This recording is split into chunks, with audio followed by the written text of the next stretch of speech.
a Friday afternoon. I wore a purple dress. You sure it wasn't orange? Positive.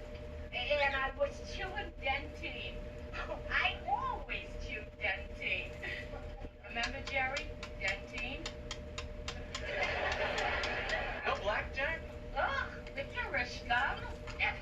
What else? We were reading passages to each other from that Henry Miller book you had. Tropic of Cancer. No. Dr. Capricorn. Capricorn. Remember? Holds the world together as I have learned from bitter experience. Sensual intercourse.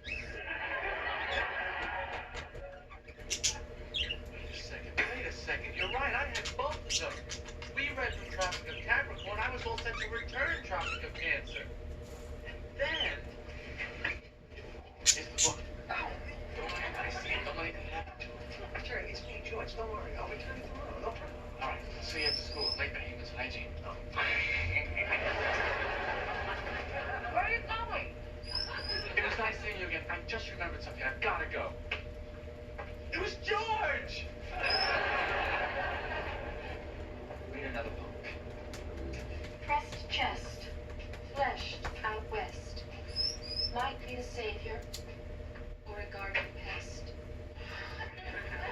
It's great poetry. You should be published.